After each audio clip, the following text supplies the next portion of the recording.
Hello, hello, hello, and welcome to episode 2 of our coverage of the 79th edition of the Cannes Film Festival. I'm Eliana. And I'm Patrick. Hi. Here we are, day 4. We're in the press area. We're going to be talking about some of the films that we've seen recently. We haven't gotten the chance to get together and record this any earlier than today. Today is the fourth day of the festival. Fourth day. It's the 16th of May. We're recording this in the evening. We were hoping that we would be able to talk about films that have appeared in the parallel sections, as well as maybe one film in competition. Yeah, we go through 4 different sections with 4 different films, yeah. I feel as if today there's a bit of a loose theme of journey or drifting or travel or voyaging. I think you're onto something there.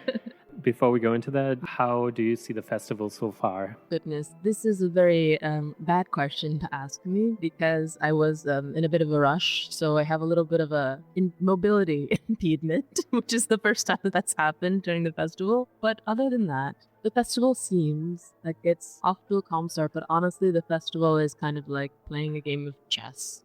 You are playing at some point with or against yourself, even if you have an opponent, even if you have the schedule. A lot of people are not so happy with some of the competition titles. A few of them I have not prioritized personally, hoping to see some of them perhaps at the end of the festival when they are shown again, perhaps in the Cineum. But I've seen some nice films that have pleased me. Maybe 2 or 3 of those were already in the classics section, which is almost cheating. But other than that, there's still some hope for discovering something new and contemporary. What about you?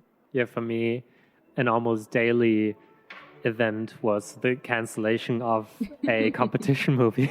Just because, you sometimes wait for the first reactions of your friends and critics you often align with, and you see, partially at least devastating critiques. I'm thinking of the Ferrari, for instance. I canceled my ticket. There were other tickets too of the Marie Kreutzer film. I canceled that as well. And I mean, we have the last day of the festival where I might catch up with them. But for now, I feel like there are certain films that are smaller and of which I know less. And I think that is perhaps more exciting to discover in the parallel sections, be it Kanzen or Semaine and Acid. So yeah, there is so much to see that I think I don't need to see another film by a well-established auteur in their 50s or 60s when I can explore something new. And that's how I approach it this time around. Yeah, there are 3 Japanese films by Japanese men, Koreeda, Hamaguchi, and Fukada, that I would like to see, but I have not yet seen them. In addition to that, the list keeps getting longer because I too haven't seen the Farhadi nor the Koitza. But let's see what happens. Yeah, and about the Japanese films, we hope we will have our friend Wukash on the podcast again. That's why we keep these Asian titles for now, these Japanese titles. Touch wood. Yeah. Anyway, I think we should start, and perhaps it's good to start, or as good a start as any, Fatherland by Pawel PawlikowskiSiempre, just because has played a few days ago, I think, so we should have had some time to reflect upon that film. It's the 3rd film by the Polish director, and in a way, he is in very familiar terrain here, because we have the 4:3 aspect ratio, we have the black and white, and we have the post-war period, basically. Do you want to introduce the film, perhaps? The film is, in fact, about a sort of fantasy road trip that Erika Mann, who is the daughter of Thomas Mann, takes with her. But does this actually happen? You have to explain this to me, because my understanding is that he did, in fact, go back. So it takes place in 1949, after World War II, of course. Right, so let's just say Thomas Mann in 1933, once the National Socialists take over in Germany, he migrates to the United States and lives in California. And today you still have, in California, you have the Thomas Mann House, which is a sort of residency, which is offered to young aspiring journalists and artists and so on who maybe once a year or so they get this kind of stipend so they can live in this huge villa. I think it's basically his legacy in the United States. And of course, if you think of national poets in Germany, you have Goethe in the 18th century and 19th century, but then who comes afterwards? Perhaps Thomas Mann. It's also Germany didn't have so many Nobel laureates, and he's one of them. And what is particular about him is that he got the Nobel Prize back then in 1927, I think, if I'm not mistaken. He got it for Buddenbrooks, and this is highly unusual because usually you get a Nobel Prize for the entirety of your work, but this one was particularly for this one novel. It's this epic novel about a family that over the decades, over the generations, ceases more and more to exist, basically, because the family is tied to their business in North Germany. But in any case, we are very far from that in this movie, actually, because the movie is not so much concerned with his literary legacy as such. It's rather the name Thomas Mann who is in the foreground. What I found very interesting about the film is, like you said, it's centralized on Thomas Mann, his daughter, and his son. Oh yeah, effectively. and just to your question, I think you asked how real this road trip is, and I think this road trip actually did take place, but I think it took place with his wife. I see, instead of and his not with his daughter Erika. Yes, I believe Pawlikowski said that he first thought of writing it with the wife, but then thought the wife is not interesting enough, and then revisited this with Erika in mind. And Erika was pretty much with her brother Klaus, kind of the avant-garde socialites in some sense of the time, of the cultural and the explorative Weimar Republic epoch in Germany. She was an actor, director, playwright. She did everything. I mean, in the film itself, you can see that she's somewhat judged by her perfusive ability and talent. Yet we see her kind of accompanying her father in this personal assistant, secretariat position. In a very demanding role, actually. Yes. She has to speak all these languages, right? She has to translate or interpret. She has to deal with all the paperwork. She has to understand. Like, I think the reason why her father wants her on that trip, and we should outline that perhaps, we are on a road trip here from Frankfurt, which is in West Germany at the time, to Weimar, East Germany. And the reason for that is that Thomas Mann is awarded the Goethe Prize both in the East and West Germany, and both powers, both allies, basically. So on the one hand, we have the Soviet superpower. On the other hand, we have primarily the Americans, really. We don't get too much in touch with like the French. And we're basically introduced to Thomas Mann and his legacy and all of his speeches and all the tours that he has to give through Klaus, played by August Diel in the beginning, where he's imitating the questions that reporters ask. What do you prefer? Mr. Mann, Stalinism or Mickey Mouse, or what it was that? Yeah, it's a bit like that. And also you can see that the journalist is from Soviet country because she frames it in a way that makes it very favorable towards the Soviet system. Like, do you have the everyone for themselves capitalism, or do you have the progressive Soviet collectivism? I think that's more or less the way she frames it. For me, the tone of the film felt very similar to a film of last year, which was Sergei Loznitsa's Two Prosecutors. But do you think, really? Yeah. I was, I think Loznitsa's film didn't really have humor. And here we have some humorous scenes, no? It felt like there's something that's impending, that there is something that is off, that is wrong. Right. In that tone alone of just having a belief and changing that belief. Yeah. The hypocrisy of then the way that these children come out and they greet Thomas Mann at one point. And you can see that it looks like an army. That like the individuality is lost. People are so eager to. This is on the Soviet side. Yes, but no, brightening. Because I think it's interesting. We have basically an encapsulation of these systems, right? In the West, we have a sort of continuity of National Socialism, basically for the fact that there were not enough experienced people to take over all these political and cultural institutions, right? So you have all these continuity lines, and it's basically very openly on display. We have at night, we have Nazis shouting, through the streets, their old songs and paroles. Whereas in the East, everything is hidden, right? It's exactly the opposite. And they perform so much, but then this one guy somehow makes his way due to his back room, to Thomas Mann's back room, and he is more or less a whistleblower who says, oh, there are all these Soviet camps, and the people who are in these camps, they're not the Nazis, they are those people who are now against the against system. the current revolution, which Stalinism and everything. So it's interesting how these two, not only ideologies, but how these two structures are working on both sides, and how they both try to appropriate Thomas Mann more for his name than his actual person. And Mann famously was not so eager to denounce the Nazi party? Or is this hard to say? No, I think he was always outspoken against the Nazis, but with the First World War, which was, 15 years before, so in 1918 it ended, and back then Thomas Mann was a supporter of Prussia, and was a supporter of the emperor, basically, in Germany, the Kaiser, the Kaiser Wilhelm.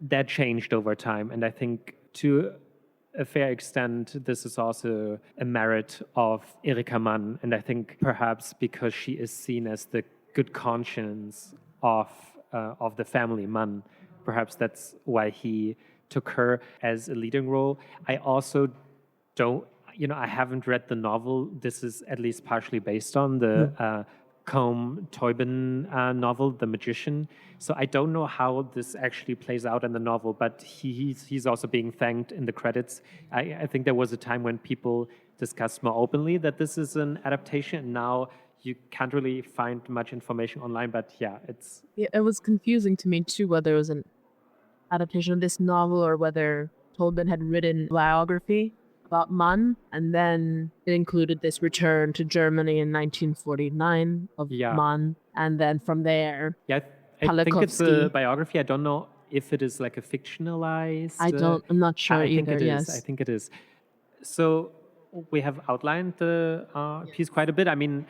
There's so much more to say. I think the film really tries to do justice to the social and societal texture of the time. We see a lot of more or less well-known people in Germany. We have, I don't know if it's the nephews or the grandsons of Wagner, right? Yes.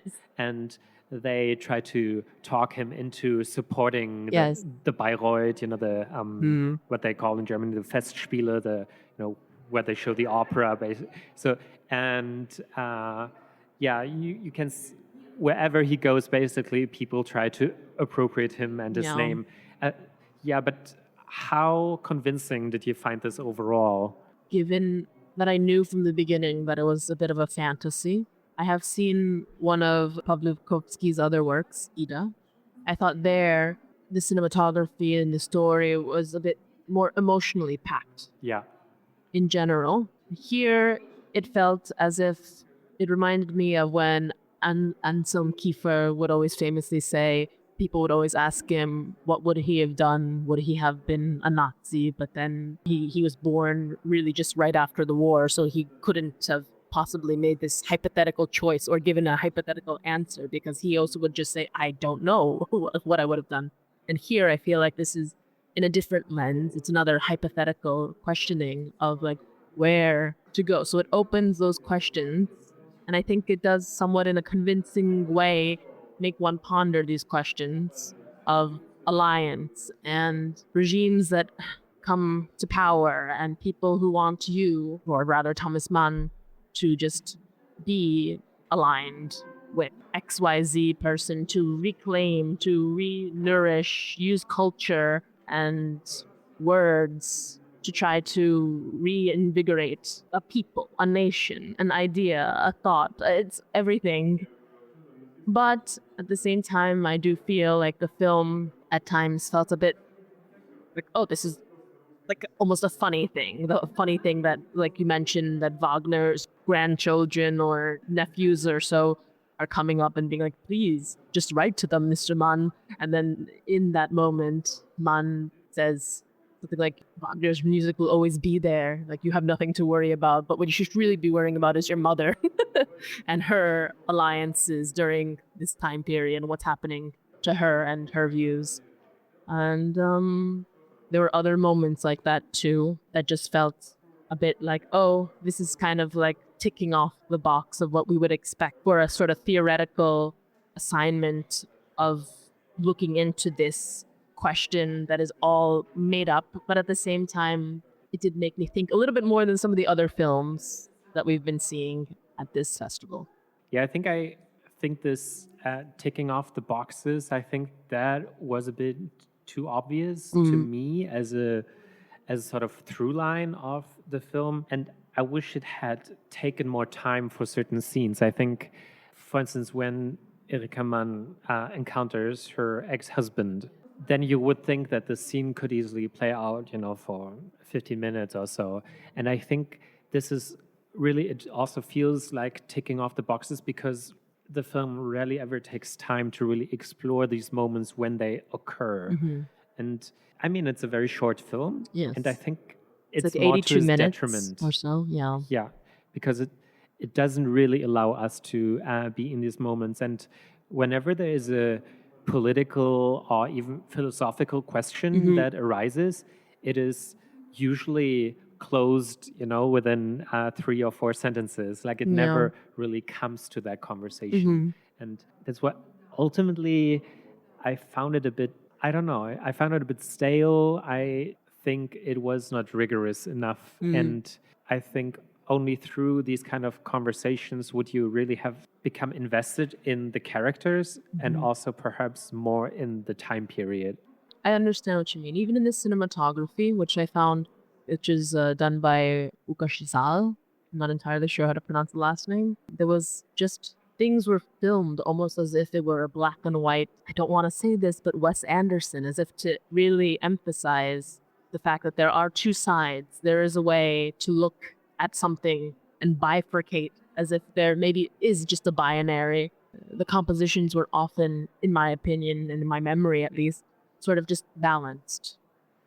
Whereas in Ida, Zal also did the cinematography for that, everything was asymmetrical, and often you would see from the shoulder up, and you'd still see up, and the sky would look like it's falling down or weighing down on them. Of course, it's a very different story. An orphan nun discovers that she's Jewish, and then finds an estranged aunt who's contributed to the judgment in, I guess, a pro-Stalinist error of many maybe innocent people, as she calls herself, like bloody. I don't remember the name of the character. It's understood that there's just this weight of guilt that feels different, and the cinematography reflects that. Whereas here, Yeah, the roles are very clear, right? yeah, it feels like.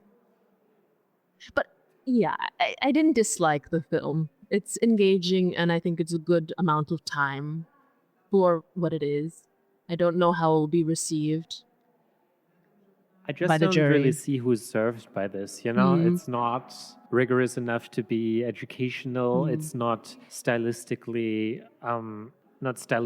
or aesthetically daring enough to be controversial. It's very, does neither thing to the fullest. And I think this feels like a decent compromise that, but as you said, it will no, it won't hurt anyone. It won't really instill any controversy or even further conversation. I think that's, yeah, I cannot really recommend it otherwise, but on the other hand, it is an enjoyable watch. There's a charm, and a very like a charm in the persistence and the way that it unravels. The screenplay is very tight. It's It's very witty, unobtrusive. and it's, yeah, you can say this. as well. And when asked why, I mean, I haven't probed more into this, but when asked why he made this film, he's also just said, I made a period piece because I felt a bit lost. What does this mean? It's kind of upsetting in a sense. Like, what is happening? I don't know. Like, what can we hold on to? And I feel like there is this lost sense, but still to go to the past and to explore territory you feel that has been somewhat examined without really making any headway is not. Yeah, I do think that's interesting, but then I wish you would feel the personality of the director more in the film as well, like if there's this sense of, him losing something, Yeah. I would like to feel that as well. Yeah. There was one last thing I want to say, which is ridiculous to say, but the film does provide a very memeable moment where Sandra Hüller's character says, following the announcement of the suicide of her brother, she says, what should I do? What are we going to do? Drop everything and go to Cannes? And I'm sure that that's going to be misappropriated, but it's true that Klaus Mann is actually buried about 20 to 30 minutes away from here in the Grandja cemetery. Okay, so yeah, that is Fatherland. The film was originally named 1949, and yeah, Pawel Pawlikowski. Let's go on. Do you want to pick the next one? Okay, so we were just talking about Fatherland, and now maybe curious if you wanted to talk about Soy tu animal maternal by Valentina Maurel. This is a film by a Costa Rican director who did her studies in Brussels for film, and it's about uh, it's a story about a mother and her two daughters, effectively. The director has said that her partner once dreamt that she was going to make a film about a mother and two daughters, and she very literally then went ahead and did so. And that's kind of telling because this film is about movement. One of the daughters has spent a lot of time in Europe, Elsa, and the other daughter has stayed in Costa Rica. And the mother is a poet, but takes up the identity of was once a poet, and her poetry was erotic in nature, and it's being republished while the film is taking place. And so the daughter that stays, Amalia, is very spiritually inclined, and there's this push and pull of just wandering, in a sense, being foreign in your home. There's this whole entire theme of the home and a woman who's no longer able to come and clean the family home that they have because she's too old to do so, and the sister Amalia rejecting the new woman who's supposed to come and clean as well. All these themes somehow come together, and they make for a very, even though it's an un certain regard, it feels like it could also be an acid film. Yeah, perhaps we can say that you already mentioned the autobiographical parallels. We also have the mother figure who is actually a counterpart to the mother of the director, because the mother of the director is a well-known poet in South America. And however, this mother here is trying to regain that prominence that she once had for a limited time before she was forgotten. There's even a scene when she goes to the bookstore, and I mean, we have seen that in other films before, but she goes to the bookstore and asks the bookstore about her own book, because she wants that kind of affirmation, basically. But in any case, what should also be said is that I think while these two women are central, I think Elsa in particular is the one who stands out and is most focalized, I think, throughout. She's played by Daniela Mavi Navarro, who was also the lead actor in her debut film. So you have mentioned the mother who is this poet, and I think what the film does really well is we are sort of trying to fit an image here often. The mother is trying to fit an image, and what does she do? She get facial surgery. right? Because she wants to represent to the world what she thinks the world expects of a poet, basically. And what is funny about it is that she then goes on a radio interview where no one can see her. And I think the film has a great kind of humor. It reminded me a lot of, and I think you as well, of Un Poeta, especially the first half of the film. I think the second half loses steam. I think that's undeniable. I think, but the energy it brings, especially in the first hour, maybe, is quite extraordinary. There are so many lines where I had to laugh out loud. I think. I think also from a filmmaking perspective, it's very interesting. It has this rather, yeah, I think it's almost like 4.3. It's very, it's not. Is it? I think it's not a 16.9 in any No, case. I don't think so. And the very first shot of the film to me seemed to evoke the conversation. Because you have a top shot, basically a bird's eye almost perspective, and we have to find our protagonist. It's not first obvious who the protagonist is. At first, I thought it was the male wearing white clothing, and then slowly yeah. Then it pans over or something, right? Or zooms. Slowly, someone comes clearly forward. To the fore, yeah. And also the way the film plays with sound and music, I think sometimes they are almost indistinguishable, especially in the early moments. And this sort of echoes later when we spend more and more time with Amalia, the sister, the younger sister, who clearly has some mental issues. Well, this is arguable, right? She's just different. Well,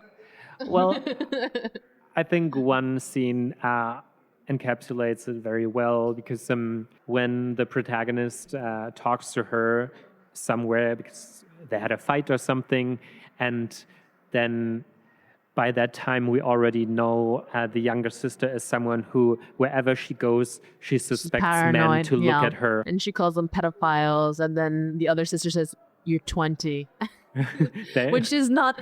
You're not your target group, basically. Which is horrible, I mean, but that's the joke. That's the type of humor in the film. That's the kind of humor, and that's why there are these parallels to Un Poeta, which was also very politically incorrect film sometimes, and for that reason also good occasionally, because some films are a bit too tame, I think. Yeah, what else can be said? Perhaps, I think also you could see that there is this anthropological interest, which is at least reflected in the protagonist, Elsa, who is said to have studied anthropology in Europe, in Belgium, and I guess that's where the director has studied as well.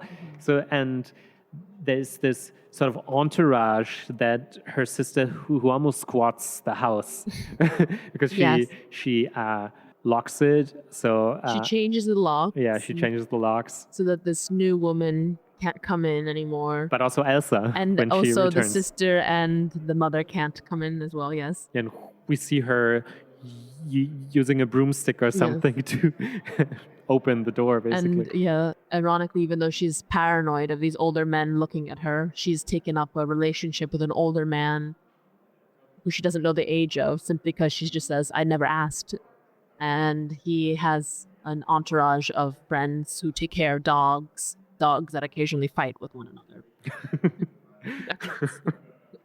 Yeah, and I mean, this is not one of these arguments when when certain men say, "Oh, woman, you don't have to wonder why you're being raped or something, when you wear such short skirts."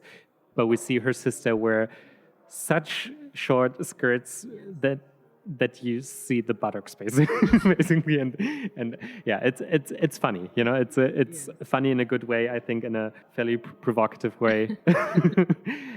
Yeah, many good jokes, but I think it wouldn't do the film justice to just spoil them here. No.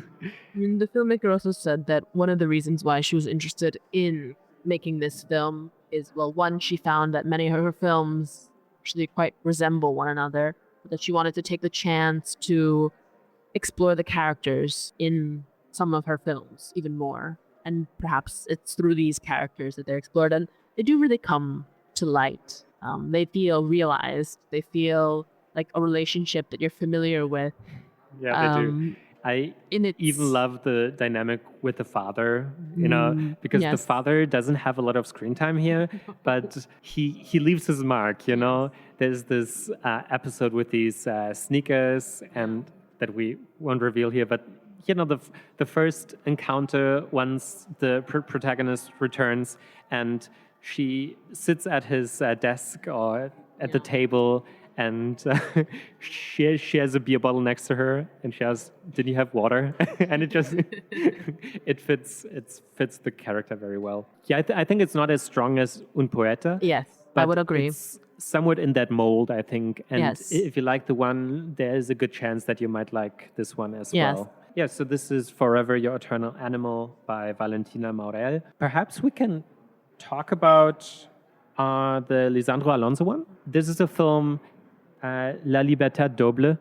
This is a film I was very excited about because I had seen the first part for the first time 2 weeks ago or something. So it was still very fresh on my mind. And I think La Libertad, I think it may have been the debut by Alonso. What year was it? I Do you think know? it's the early 2000s, Okay. maybe 2003 or so, but I'm not entirely sure. Maybe 2001, around that time in any case. And that was, this film is basically not available. So it's very difficult to talk about it in a more sophisticated way just because, the manner in which I had to see it was highly dubious, and the resolution looked awful. It looked really awful. But I would suspect that the first one may have been shot on 60 millimeter, and this now is, in any case, shot on 35. And so it does look clearer, but that might just be because it's not so pixelated anymore compared to the way I saw it. But yeah, La Libertad, what kind of film was that? That was a movie where, a movie that lasted about an hour or so, and we have this man who lives in La Pampa, which is the central region in Argentina. Not that you would learn much about that, it's more that we know that the film was shot there, and perhaps there are one or two allusions in the film itself, but it's not like this is a major story point or something, because there's no story whatsoever. The idea is that we have this person who basically lives in the wilderness, and he's a woodcutter. So you see him use his chainsaw and axe, exactly, and you see him defecate, in the bushes. You have him interact with 2 or 3 people who also don't exactly live that kind of lifestyle, but who maybe have surrounding farms or something like that.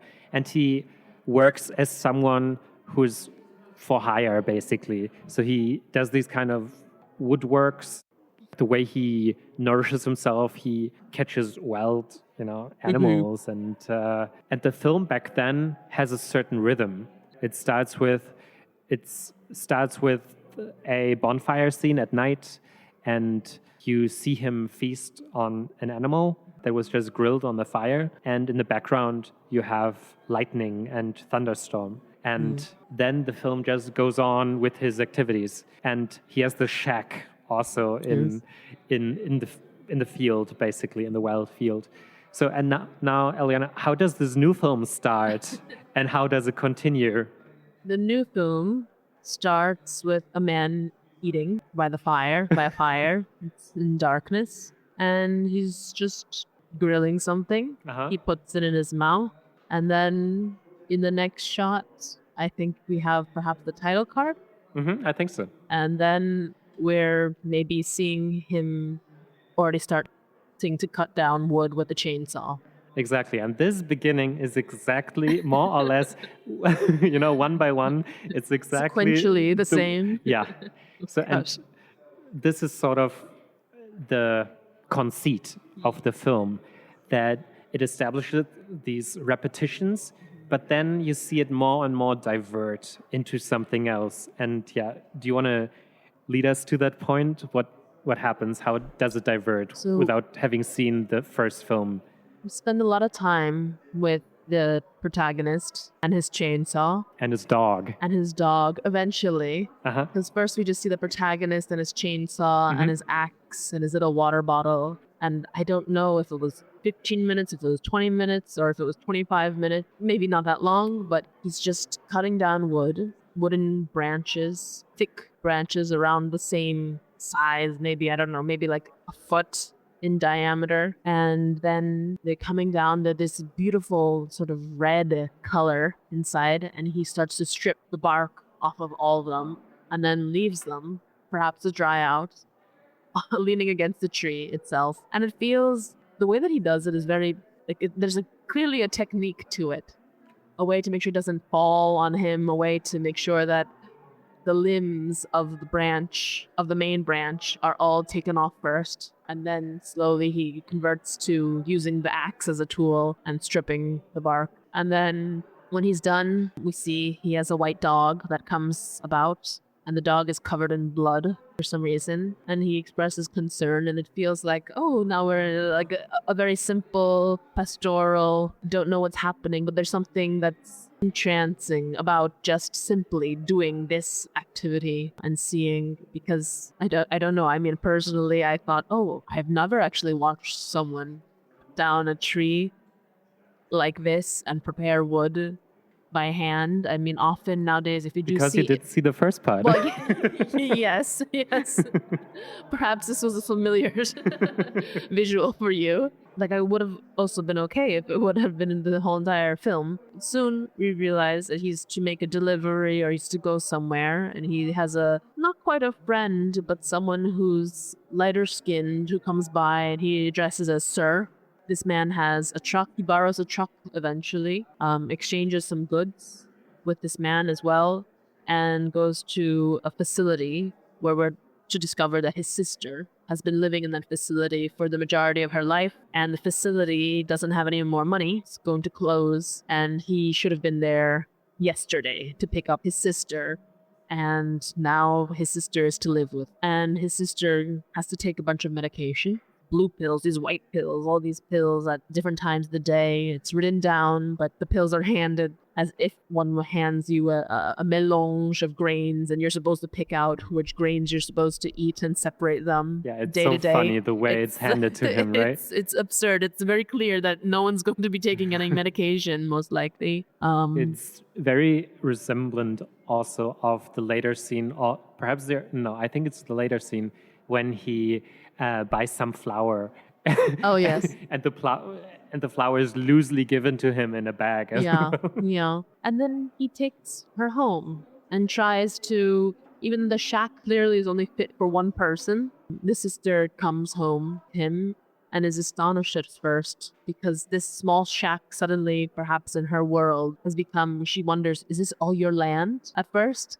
And he goes, no. But I don't think he explains. I don't know if there is any explanation needed, but it's as if he's squatting or it's right behind someone else's land, or I don't know how you... But this is good that you mentioned this, because this is also something that I wrote down. She's asking him, is it all yours? And he's saying, no, how could it be all mine?